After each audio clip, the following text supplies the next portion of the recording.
अस्सलामुअलैकुम रहमतुल्लाहि व बरकातुहू। बेटा हमारे लेसन चल रहे थे एल्गोरिथम के बारे में। एल्गोरिथम के बारे में हमने पढ़ा था, एल्गोरिथम का प्रॉब्लम सॉल्विंग में रोल पढ़ा था, एल्गोरिथम की फार्मूलेशन पढ़ी थी, फिर उसकी हमने एग्जांपल पढ़ रहे थे।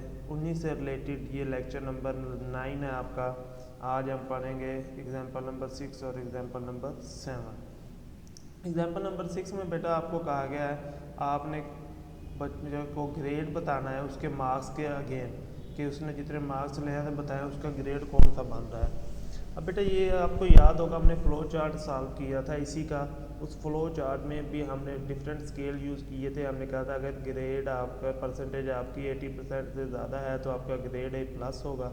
अगर आपकी परसेंटेज 70% से ज़्यादा लेकिन 80% से कम है तो आपका ग्रेड A होगा। अगर आपकी परसेंटेज 60 से ज़्यादा 70 से कम है तो आपका ग्रेड B होगा। इसी तरह हम चलते गए थे। उन्हीं स्केल को यूज़ करके यहाँ पे हमने एल्गोरिथम लिखना और परसेंटेज बतानी है। बेटा एल्गोरिथम में ग्रेड बताने के लिए पहले तो हमें परसेंटेज पता होना चाहिए। अगर परसेंटेज निकालनी है तो हमें पता होना चाहिए कि बच्चे के मार्क्स कितने हैं जो उसने गेन किए हैं, टोटल मार्क्स कितने थे, ताकि हम उनको डिवाइड करके 100 से मल्टीप्लाई कर सकें। अभी तो उसने हमें ऐसी कोई चीज़ नहीं दी है तो हम यूज़र से इनपुट लेंगे। स्टार्ट करने में इनपुट लेंगे, उसे कहेंगे कि आपके 10 मार्क्स कितने हैं और टोटल मार्क्स कितने हैं। जब वो हमें ये मार्क्स बता देगा तो फिर हम परसेंटेज निकालेंगे। सेट परसेंटेज इक्वल की जगह 2, अब 10 marks divided by total marks multiply 100 कर देंगे। जब बेटा हमारे पास ये परसेंटेज आ जाएगी तो परसेंटेज को अब हम उन स्केल्स के ऊपर अप्लाई करके देखेंगे बच्चे का ग्रेड कौन सा बन रहा है। सबसे पहले हम उन परसेंटेज के देखते हैं। अगर आपकी परसेंटेज 80% से ज़्यादा है तो ग्रेड A+ होगा। जो हमने परसेंटेज कैलकुलेट की, अगर वो 80% से ज़्यादा है तो ग्रेड A+। अगर वो बेटा परसेंटेज 80% से ज़्यादा नहीं है, अगर 80 भी है तो वो क्या होगा, एल्स में आएगा। और यहाँ पे क्या स्टेटमेंट पढ़ी है, वो कहता है फिर यहाँ पे इस स्केल पे चेक करें। जो आपने परसेंटेज निकाली अब इस स्केल पे चेक करें क्या वो परसेंटेज 70% से ज़्यादा है। अगर वो बेटा 70 से ज़्यादा है तो उसका ग्रेड A कर दे। अगर वो 70 से ज़्यादा नहीं है तो फिर एल्स में आ जाएं और इस स्केल के ऊपर उसको अप्लाई करें। अब चेक करें क्या ये परसेंटेज 60 से ज़्यादा है।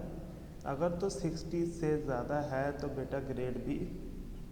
अगर वो परसेंटेज 60 से ज़्यादा नहीं है, 60 या 60 से कम है तो फिर एल्स में आएगा और यहाँ पे देखेगा अब कौन सा स्केल है।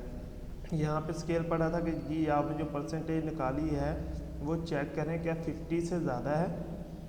अगर तो वो बेटा 50 से ज़्यादा है तो ग्रेड C।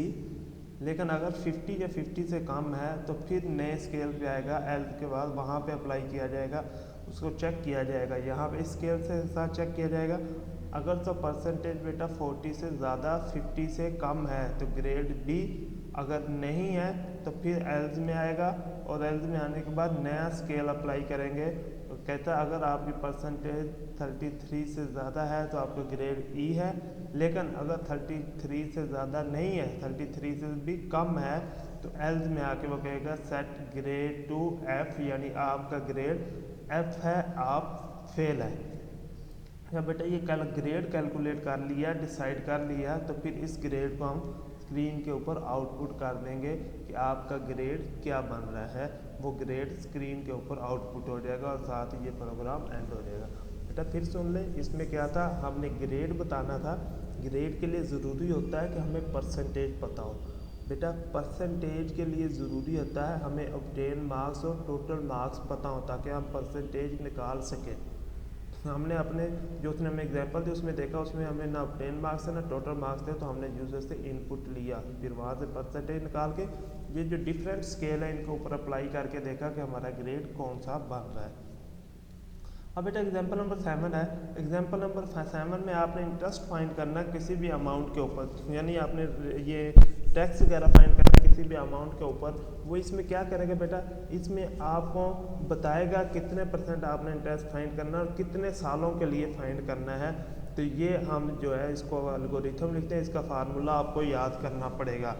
प्रोग्राम को हम अपने एल्गोरिथम को स्टार्ट करते हैं। अब जब स्टार्ट करते हैं तो बेटा इंटरेस्ट फाइंड करने के लिए हमारे पास 3 चीज़ें होनी चाहिए। कितनी अमाउंट है, रेट क्या है जो फाइंड करना है हमने, इंटरेस्ट का रेट क्या है, और तीसरी चीज़ बेटा कितने सालों के लिए हमने फाइंड करना है। ये 3 चीज़ें हमें पता होनी चाहिए कि आपकी अमाउंट कितनी है, उसके ऊपर कितने % है, रेट क्या, और उसका साल कितनों के लिए कैलकुलेट करना है। जब ये तीनों चीज़ें पूछ लेंगे तो बेटा इसके ऊपर फार्मूला लगाएंगे, कैलकुलेट करेंगे प्लेन इंटरेस्ट को कि अमाउंट उसको मल्टीप्लाई करेंगे इस रेट के साथ, रेट यानी कितने % है और उसके बेटा कितने सालों के लिए है, ये फार्मूला अप्लाई करेंगे तो उसका ये प्लेन इंटरेस्ट जो है वो कैलकुलेट हो जाएगा। जब इसको बेटा कैलकुलेट कर लेंगे तो बेटा हम उसको आउटपुट कर देंगे और ये हमारा एल्गोरिथम एंड हो जाएगा। ये फार्मूला बेटा ये आपको याद करना पड़ेगा, इसमें कोई लॉजिक नहीं है, ये फार्मूला है इंटरेस्ट फाइंड करने का, वो आपको याद करना पड़ेगा। तो फिर वही फार्मूला अप्लाई करके हम कैलकुलेट कर लेंगे। अब बेटा आपका होमवर्क, आपने एग्जाम्पल नंबर 5 और एग्जाम्पल नंबर 8 जो है वो भी सॉल्व करनी है और इन 2 एग्जाम्पल्स को भी आपने सॉल्व करना है अपने नीट रजिस्टर पे और इनकी प्रैक्टिस भी करनी है। अस्सलामु अलैकुम वरहमतुल्लाहि वबरकातुहू।